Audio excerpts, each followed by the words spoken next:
Following the previous video, we're gonna go ahead and jump straight into the next step of getting these quarter panels replaced. The first step was getting them all cut off, getting all the spot welds drilled out, getting all the little scraps and pieces that were tucked behind the roof skin, the roof structure, package tray, the deck filler panel, etc. So now that all that is done, because that was a job and a half in itself, step two, at least the route that I will be taking, is kind of fixing this area right here. Some people will understand what I'm talking about when I'm kind of explaining this. Other people will think I'm crazy, which is valid, but I cannot stand this kind of design on this, I guess, inner quarter, if you want to call it that. You can see the whole bottom corner here and front corner where it goes back up to the roof structure as well is all pretty pitted just from the wheel wells. Assuming water got trapped in that pinch weld there and it kind of just wrecked it. So this is all going to be cut out right there. I plan to keep the majority of this. It's currently welded to the new rockers I put in and the rear door jamb there as well. There's going to be a lot of work to get these to where I want them to be. I've been thinking about this over the past few days and I got a picture in my head of what I want these to look like. I kind of got a plan of what I'm gonna do. I'm thinking this will be cut right here on this radius. That'll all be cut out. I'd like to do this all in one piece where it's this section, this whole section gets replaced, and then it goes up here. And then I'd like it to follow pretty much all the way back to this back part of the roof structure. So we'll have one piece that goes from here, ties this in, has a radius, comes up and then ties in, kind of caps that off. I'll get more into, I guess, the design and measurement aspect of it once I start making it, but obviously I'm not sure where the wheel well will be placed, where the tires are going to be placed, because I'm going to be running some pretty big tires on this and it's going to be very, very low. So we'll not be using stock style wheel wells on this. So I'm probably just going to make a radius that comes to the end of this, goes up, kind of follows the factory style radius, whatever this arch is right here, and that'll tie into the back like I mentioned up top there. This side is pretty similar to the other side there. I mean, it's good in this section of it. The bottom and back half is pretty rough. You can see the back side of it isn't horrible. I went through and just wire wheeled this briefly the other day, threw some rust converter and paint on it just to kind of see what it would look like.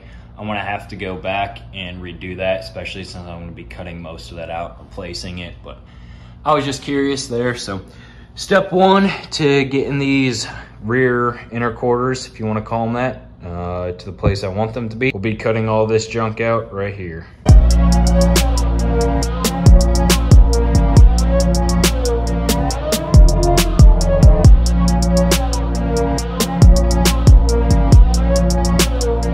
I do this quite a bit, and I know a lot of other people do too as well, but I use tape to help me visualize stuff when I'm kind of in the thinking process of it. Go through, trim it out with a razor blade and a ruler, kind of figure out exactly what you want to do. It's a lot cheaper than messing with metal. You can actually visualize it and see it in person, which is nice.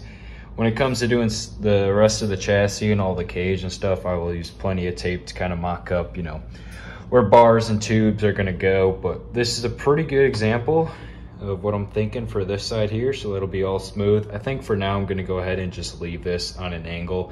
It's easier to cut, that way I can get the exact radius of what I want once I get wheel welds in there. So that'll be good. Time to pull this off. Got 2 more spot welds to drill out there. Once I get this off, go through, measure everything, get the angles I need, transfer that to cardboard, double check that here, and then cut that out on metal.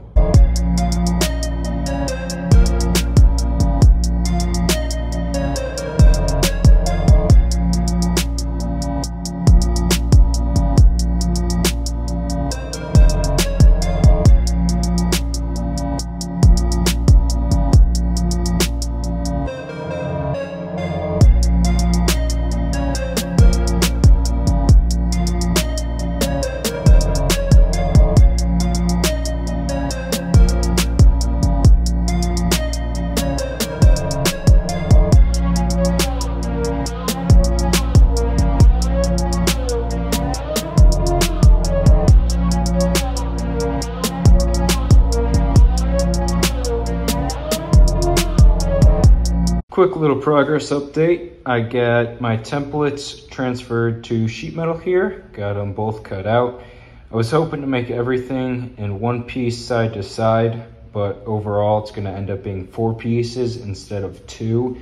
The reason for that being is I just didn't have a sheet that was long enough to make this all one piece here. So this section is one piece, that line right there ends just in front of this roof brace right here, and then I'll have to go through and make the next piece, which will come right here, and that'll round that corner. So that'll allow me to get that bent up beforehand, that way I can get the angle right, get it fitted good. I wanted to show this before I ended up cutting this section off on this side so you can see the clear differences, but I kind of forgot.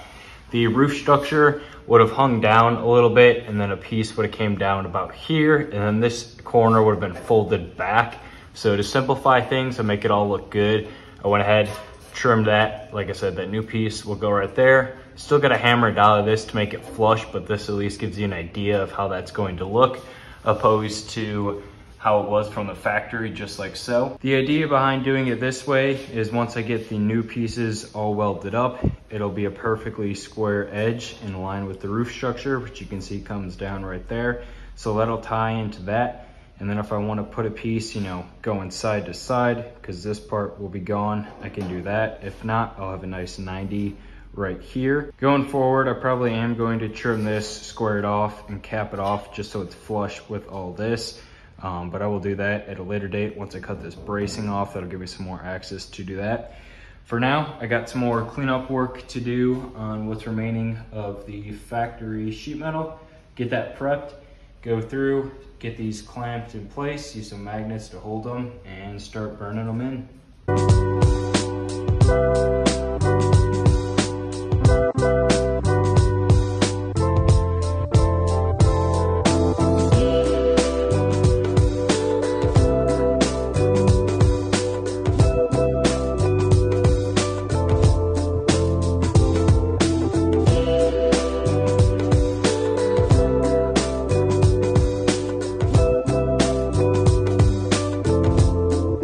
That was a lot of work just getting to this point here. I got the main piece all tacked in like you guys saw earlier, and then I just went ahead and built these corner pieces which kind of wrap around. I was just in the zone and didn't really film much of it, but it was pretty simple. I cut out the pieces I needed to. I kind of marked where the bend starts, and then I started to slowly wrap it around the radius on the edge of the table here. Just another reason why I love this table. Kind of worked my way around, went very slow because I didn't want to put any creases in it.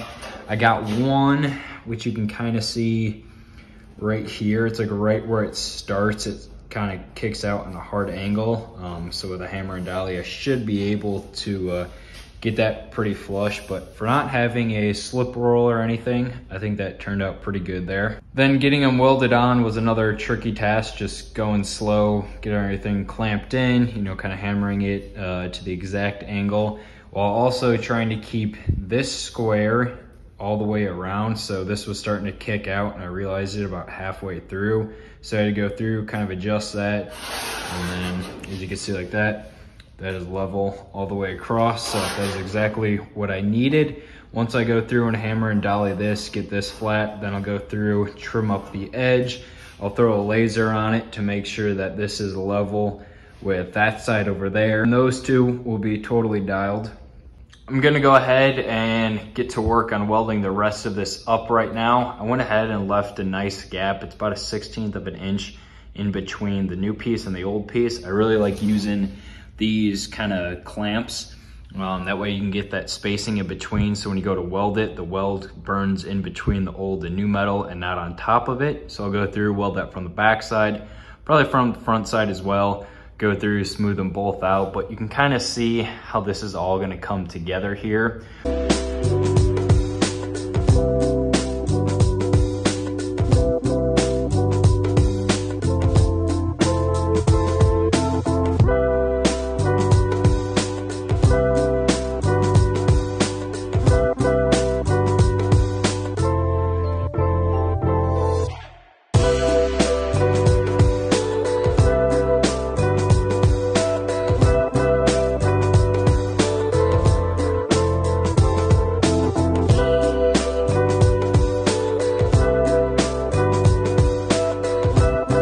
Excuse the absolute mess right now, but I've spent the past, I don't know, day or two sanding all this. I'll get to that in a minute, but while I've been doing that, I've been kind of staring at this and I don't know, something was just a little off. It looked kind of, I guess, blank, the new section that I did. Obviously, there's a bunch of different shapes and different layers of the metal. Like you can see there's a lip there, there's multiple indentations. So I was like, this just looks kind of plain on there. Threw around the idea of adding something else and I've come up with a pretty good piece. So this piece will just follow on top of the rocker here.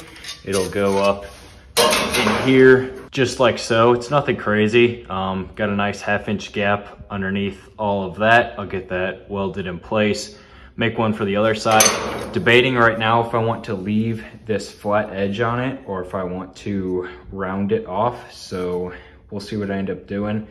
But that will affect the panel that will kind of slide down on top of this in the end. So I don't know, lots of little things to think about, but I'm gonna go ahead, get this one final trimmed, fit it up, cut one up for the other side, toss them out, and then these things should be done. Before I show you guys the final product, I just want to give you a quick breakdown of what I use for the metal finishing / sanding part of all this stuff. Generally, I'll start off with the angle grinder here, either start with a 60 or 80 flat disc, just depending on what I have, to knock down the welds pretty much to metal level, if not a little bit above it. Then after that, I'll move to the little handheld belt sander. This thing is perfect for getting in tight corners, or if a piece has a really tight radius that you don't want to use the 4.5 inch disc for, because you can really realistically only use the edge if you're going in a corner. That's where this comes in handy. Same thing, I'll start off with either 60 or 80 grit.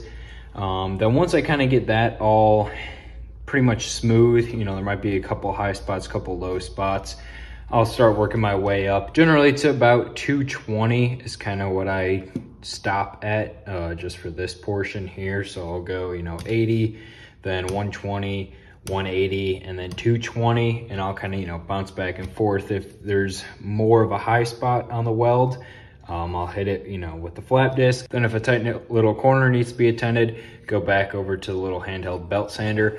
I also like using a Dremel for small spots. Like when I did these front parts right here, I mainly used a Dremel for all of this right here. Works really good.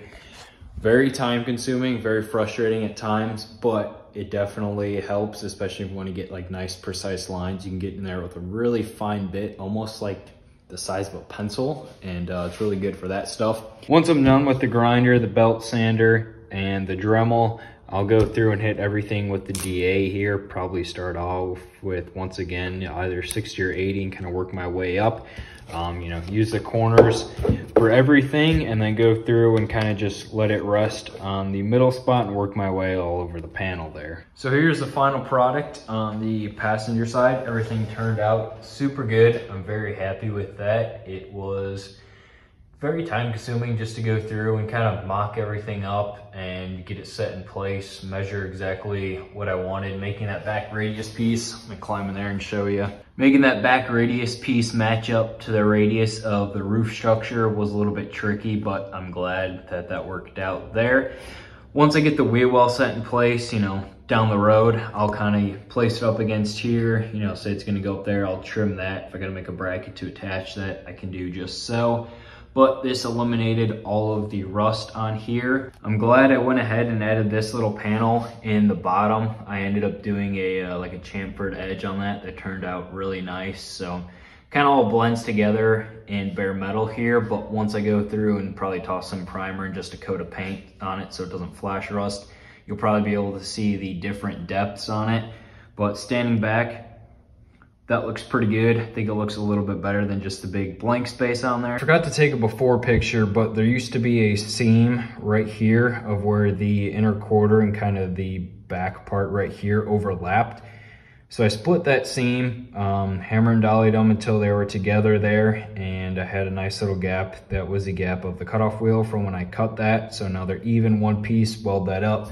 That is all nice and flush there. Happy with how that turned out. Did the same thing on the other side here, so it just cleans it up, gives it a much more finished look. You can see that's pretty much what it looked like before, was that seam right there. Now that is all nice and smooth. Overall, pretty happy with the way these turned out. Took a little longer than I wanted to as a whole, but that's kind of no surprise, just how all these projects go.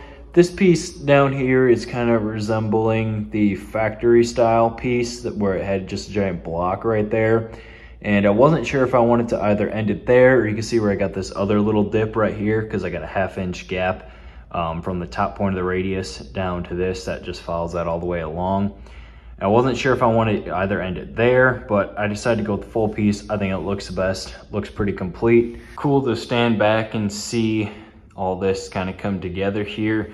I got those both on a perfect 90. Those are level across. They're 27 inches exactly down to the table. So that is what I needed. I'm not sure where the rear cage bars are going to land, so that's why I was kind of hesitant to do so. But I've been thinking of kind of a new package tray design that I want to do. So that'll probably integrate in there.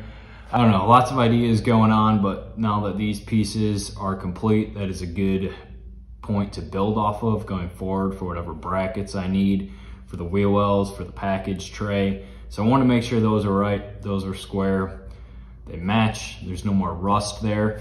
I still have some work to do to the actual inner quarter itself. Like there's a couple other like pinholes I want to weld up.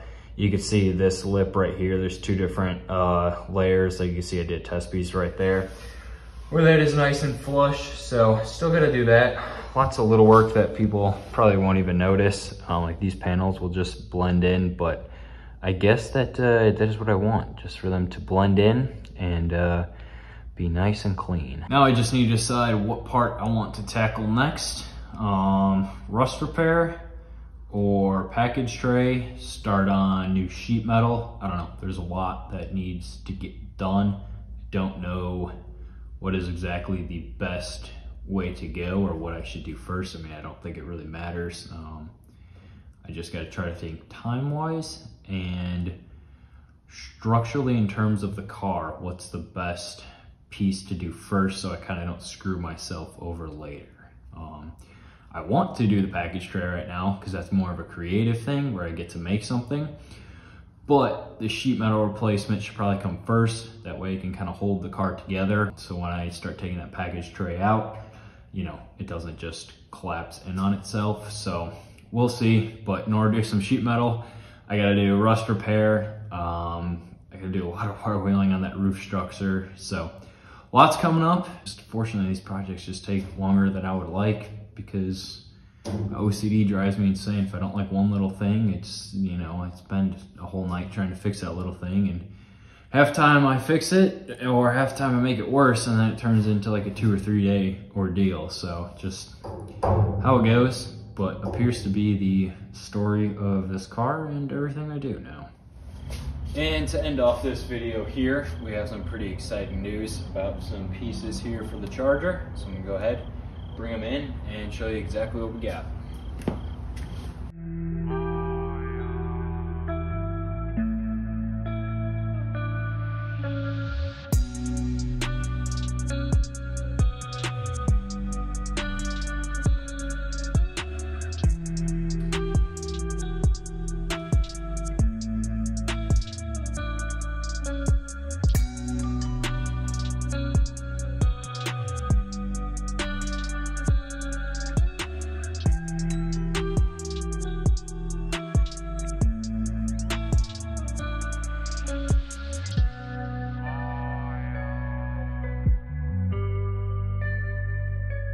All right, here we have it, brand new AMD sheet metal for the Charger. Yet again, we got a brand new tail panel for this thing, as well as both quarters. I didn't want to unpack the other one, so I went ahead and just unpacked this one. And this is the best side because it's got the spot for the gas cap on it. If you guys remember, about a year ago now, AMD sent a bunch of stuff over for the car that we have put to use over the past year. And now that I'm moving towards the rear section here, once again, we are working together on this, and I'm pretty stoked for this because obviously these are some big pieces once I go ahead and get these on, that's essentially half the car between the 2 quarters and the full tail panel here. These pieces are absolutely beautiful here. The tail panel comes with everything you need in order to make this work. It's got the brackets for the rear tail lights along with all the studs. It's got the spot for the trunk lock right in the center. The only other piece that goes with this will be the lower valance right there. Now I'm not totally sure if I'm going to be using the stock style one or exactly what I'm going to go with, but I needed the tail panel to get the alignment for the quarters set right now, so that'll be exciting once that is all together here. It's going to be quite the challenge to get into place by myself here, but for 70s they have a rectangular rear marker light. 68 has a little circle on the back there, so that's the big difference between these. These ones are full quarters, meaning they have the full sail panel section, and you can see the little spot that'll slip under the roof skin right here. So it comes with all the pinch weld spots that are needed. On the front side of them, it comes with the pinch weld spot that'll go right around the front of the rear door jambs, which I replaced a couple videos ago. So this is all going to start tying together here pretty soon, so I'm very excited for that. Again, a massive thank you to the folks over at AMD for making these panels so people like us can get these cars back to what they were, if not better. Thank you to them once again for all their support on this build. Like I've said before, once this car is complete, it is essentially going to be built out of a full AMD catalog, and that'll be pretty cool considering one company makes all the sheet metal necessary to get these cars back together. Still got a decent amount of prep work before I can start mocking these pieces up, but now that they're here, that's some extra motivation. So in the next video, I got a decent amount of rust repair ahead, some cleanup, and maybe towards the end of it there, we can start getting these panels mocked up, but we'll just kind of see how this goes. Long ways until these are fully set on the car, but it'll be nice to start playing around with them mock-up wise, measurement wise, and see exactly what we're working with here.